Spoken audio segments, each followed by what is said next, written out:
Now, in the last lesson, we talked about the various adjustment tools inside Photoshop and how you can utilize them to make very simple adjustments to your images. Now, in this lesson, I want to talk about something a little bit more involved when it comes to making adjustments, and that's something called adjustment layers. Now, if you remember the last lesson, when I went to apply an adjustment, let's go in here and let's do a simple adjustment. I'm going to go back into and do the curves. And let's say I wanted to make this image a little bit darker. I'm just going to go in here and just kind of pull that curve down a little bit. And it gets to a point and I think it looks pretty good. I'm going to go ahead and click OK.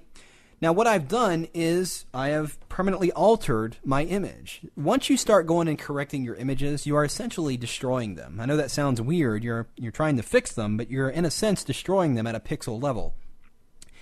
And if I go in here and make any other further adjustments, I'm simply stacking them on top of that and ultimately making the image a little bit more worse. Now, a few versions back in Photoshop, they introduced a concept called adjustment layers, which allows you to non-destructively apply adjustments to your images and have a little bit more control over them. So down here in the layers panel, right down here at the bottom, you see this middle icon here. If I click on it, you notice we've got all those very same adjustments that you saw earlier that we applied. Well, let's say I wanted to do that same curves adjustment, and if I select it, it's going to do two things. Well, it didn't open up the curves dialog that you saw a while ago. What it did open up is the adjustments panel. And this is something brand new to Photoshop CS4, which allows you to actually apply the corrections in real time through a panel instead of an open window in which you'd have to click OK and do all that other stuff. But also notice what happened in my layers panel. Let me go and drag this out so you can see what's going on. It actually is now a layer. It's called an adjustment layer. So if I turn this off, we don't really see a change because we haven't made an adjustment yet. So let's take that curve and actually bring it down. So now you can see it's applying that same adjustment I did a moment ago, but now it's doing it through this layer. I can toggle this layer on and off and actually turn off that feature, just like that. And we can go in here and make these adjustments anytime. Earlier when I made that curves adjustment, just going into the image menu and making that, it was permanent. I couldn't go back in there and modify that curve adjustment after the fact. Here, if I go and do something else, if I go in here and just make some changes, let's say I go in here and just run a filter for laughable reasons. Let's say I just run a crazy blur on here and I click OK. I can go back into that adjustment panel and there's that curve right where I left it. I can make it lighter, I can make it darker, I can do anything I want because it's an adjustment layer. And you can apply, and you can actually stack adjustment layers on top of other adjustment layers. I'm going to go and undo that blur I did a moment ago. So we still got that adjustment going on. I can apply another one. And I can do it in two ways. I can use that menu in the layers panel, as you can see right here, but I can also use the adjustment panel itself. You know, this is what the adjustment panel looks like when you first open it. And you drag over these icons, it will show you the name of the various adjustments you're doing. So let's say in addition to that curves, I wanted to go ahead and add a levels adjustments, for instance. Well, I'd simply click on that icon and it would add a new adjustment layer, and here's my levels dialog. So let's go ahead and push the sliders in and make this darker. Bring that highlight slider in. And it's given me a very, I'm obviously over adjusting this image, but I think you get the idea of how I can stack multiple corrections on top of each other and being able to actually independently modify them after the fact. Earlier, now if I'd gone and applied a curves and then a levels dialog, just doing it the normal way, going into here, I wouldn't be able to go back and adjust them. And not only that, they're completely separate. So let's say I've applied the curves and then this levels, and I don't like the curves anymore. I can just take that curves adjustment layer and throw it away.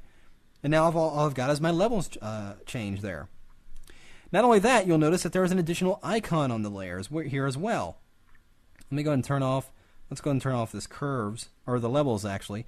This extra icon is actually a layer mask. If you remember talking to me briefly about it back in the layers lessons, I can actually not only apply an adjustment, but I can isolate it to a very specific part of my image. So if I go in here and let's go ahead and fill this layer mask with black. I'm going to go ahead with, and it's highlighted by the little outlines right there. I'm going to press Option Delete. Or rather, we can go under the Edit menu and go down here to Fill. And I'm just going to use black and click OK. Now, it looks like the adjustment has gone away. But all we did was fill this layer mask with black, which makes it completely invisible. Now, if I go and grab my brush tool, and let's go and grab a very soft edge brush here.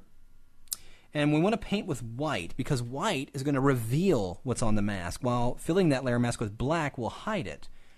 So with white set as my foreground color, and I go in here and start painting, you notice what's happening. Now it's revealing or bringing back that adjustment inside. So if I wanted to isolate the adjustment to a very small part of my image, I can do that. If I just wanted to darken up these trees down here with that adjustment layer, I can certainly go ahead and do that. And you'll notice it's reflecting inside the layer mask. There's a little white area revealing that correction. So adjustment layers are very, very important, and perhaps the most commonly used tool. I doubt there's many people that use the traditional way. Unless you're going to apply a correction as part of an effect or something like that, you're probably going to want to use adjustment layers to give you much more flexibility when you're working with correcting your images. Now going back into that panel, you'll notice there's a number of different of all those adjustments here represented by icons. You drag over and it shows the name. But there's also a long list of presets down here. So let's go ahead and throw these two adjustment layers away. So let's say, remember I was talking earlier about using auto features to see if it'll correct your images without a lot of headache. Now you have all these presets in here. So let's say I go in here and maybe I want to try the increase contrast 3. So it applies that adjustment as an adjustment layer, and look what it's done to my image. It actually looks pretty good. If I toggle that adjustment layer on and off, looks like I've got a pretty good correction there. So these presets and auto features are usually a good starting point when you're correcting your images. And as you go, you'll start to get more familiar with these adjustment tools and being able to make the changes yourself. But it's, like as I said, very good starting point by trying some of these presets and seeing if it gives you the result you're looking for. So just click on it and apply it. Now obviously that one's way out of whack there, so that's not going to work for what we're doing. You can make it darker. That one actually does look like it might be a pretty good adjustment. Looking pretty good. So a lot more flexibility, a lot more freedom, and a lot more ways of isolating the corrections to very specific areas of your image, which is one of the things I love about adjustment layers. So hope that gives you a better idea of how adjustments work. The first lesson we talked about the basics of adjusting, but you're going to want to utilize the adjustment layers inside your images and just have that flexibility and the freedom of stacking them on top of each other and being able to throw various adjustments away whenever you need to.